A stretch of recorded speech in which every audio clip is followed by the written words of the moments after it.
Apskatīsim, kā atrisināt uzdevumus un kā šos uzdevumus, kā šo uzdevumu risināšanu noformēt tā, lai visiem būtu skaidrs, kas un kā tiek veikts. Fiziķi ir tādi dīvaini cilvēki, un tomēr viņi pieturās pie kaut kādiem nosacījumiem, kā tad šādus te uzdevumus risināt, kā veikt uzdevumu pierakstu un atrisinājumu pierakstu. Mums ir uzdevums.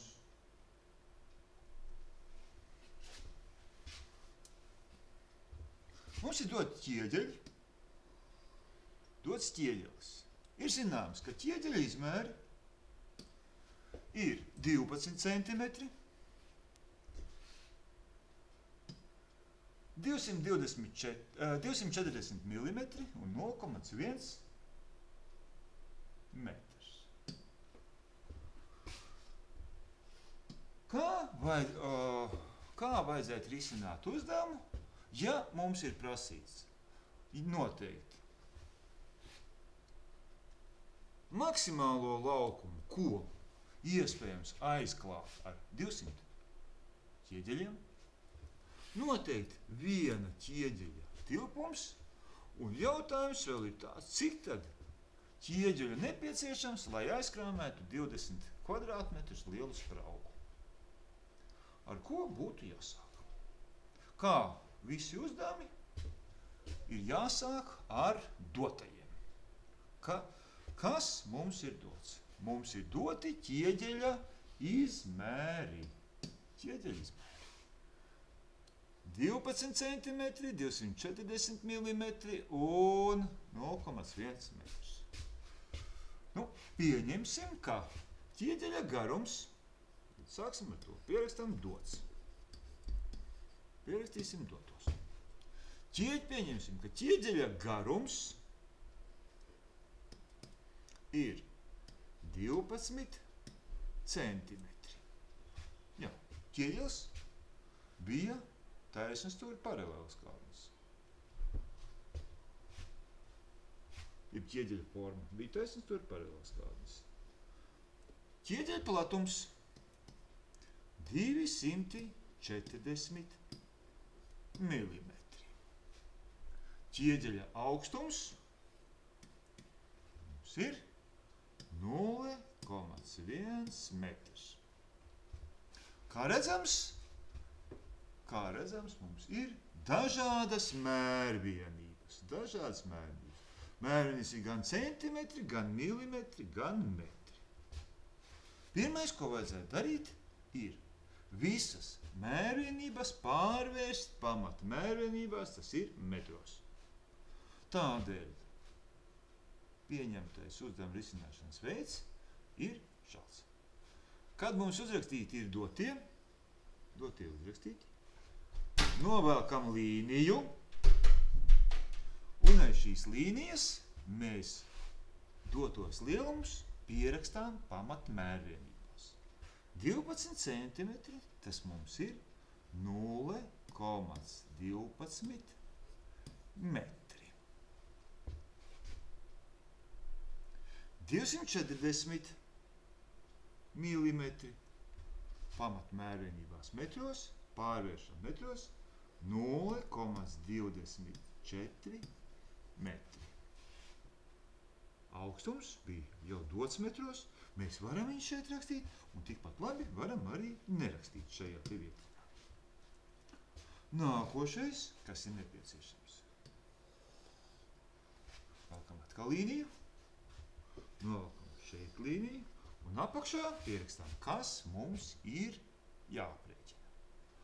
Aprēķināt maksimālo laukumu, kur iespējams aizklāt ar 200 ķieģeļiem.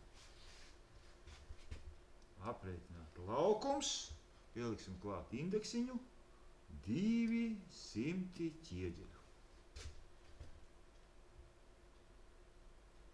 Vai mums ir zināms, kādā veidā uzreiz aprēķināt 200 ķieģeļiem laukumu? Laikam, kad nav. Tādēļ šo sarežģīto uzdevumu sadalīsim divās daļās. Ja mēs zinātu, kādu laukumu aizklāja viens ķieģelis, tad 200 ķieģeļi aizklāja 200 reizes lielāku laukumu. Šajā vietā rakstīsim formulas, kuras mēs izmantosim uzdevumu aprēķināšanai. Tātad, lai aprēķinātu 200 ķieģeļu aizklāto laukumu, mums ir jāaprēķina viena ķieģeļa laukums un jāpareizina ar 200. Tad neiet iekšā jums ekrānā. Nocēsīšu nost un uzrakstīšu vēl vienreiz, tā lai mēs viņu redzam. 200 ķieģeļu aizklātais laukums ir vienāds ar viena ķieģeļa aizklātais laukums reizināts ar 200. Kā nosaka viena ķieģeļa aizklāto laukumu? Viena ķieģeļa aizklāto laukumu nosaka pamata laukums, garums reiz platums. Garums reiz platums. Šeit mums jāpievērš uzmanība, ka ir prasīts maksimālais laukums. Ja? Tad mums būtu jāņem vērā, kāds tad ir maksimālais ķieģeļa laukums. Lai aprēķinātu maksimālo ķieģeļa laukumu, mums ir jāizvēlas no šejienes lielākie lielumi. Lielākais garums, nākošais būs platums. Kuri tie ir? Mēs varam skatīties šeit, visi pārvērsti vienās mērvienībās, metros, un tad mēs secinām, ka jāizmanto šie divi lielumi. Turpinām risinājumu. Viena ķieģeļa laukums. Mums ir formuliņa A reiz B. A mums ir cik liels? Atrodam. A ir 0,12. B 0,24. Tie ir abi lielākie ķieģeļa izmēri, un tādēļ mēs varam sarēķināt, ka viena ķieģeļa aizklātais laukums ir vienāds ar 0,0288 kvadrātmetriem. Man neiznāca sarakstīt vienā līnijā. Ja? Pārrakstīsim vēlreizīt. 0,0288 un pierakstam obligāti klāt mērvienības. Kas tie mums ir? Laukuma mērvienība kvadrātmetri.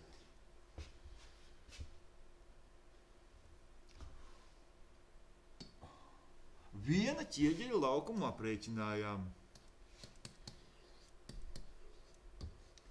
88 kvadrātmetri, bet mums tika prasīts, cik lielu laukumu var aizklāt ar 200 ķieģeļiem. Rakstām formulu. Aprēķinājām viena ķieģeļa laukums reiz 200. Ieteikums vienmēr rakstīt formulu un tikai pēc tam likt iekšā skaitļus. Jo tad mēs varam pārliecināties, cik liels bija laukums. Lūk, mēs sarēķinājām, cik liels ir laukums, un liekam viņu šeit iekšā ar rakstu. 0,0288 reiz 200 ir 5,76 mērvienības kvadrātmetri. Atbildes pirmo jautājumu, cik lielu laukumu var aizklāt ar 200 ķieģeļiem. Tā kā mums ir iepriekš dotie pierakstīti, mēs viņus varam neatkārtot pierakstīt otrā jautājuma atrisināšanai. Cik liels ir viena ķieģeļa tilpums? Jānoskaidro ķieģeļa tilpums. Taisnas tur paralēlas kodnis.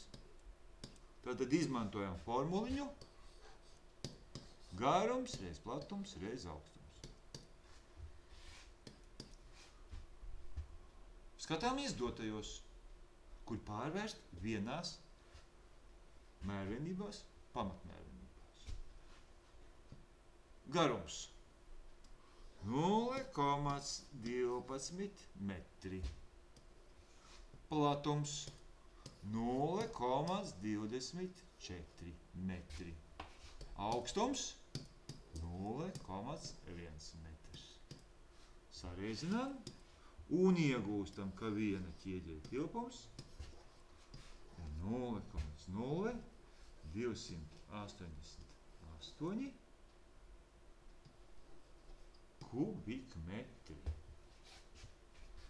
Mums ir atbilde. Mums ir viegli pārliecināties, vai tiešām šie lielumi ir ievietoti pareizi.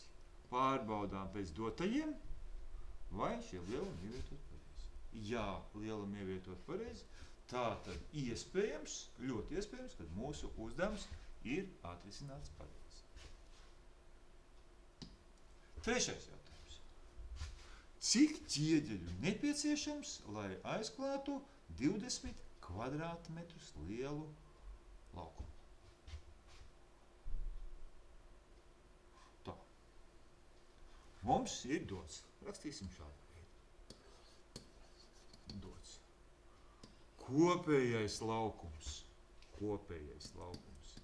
ir 20 kvadrātmetri. Viena ķieģeļa laukums. Cik es atceros? Mēs sarēķinājām, ka viena ķieģeļa laukums ir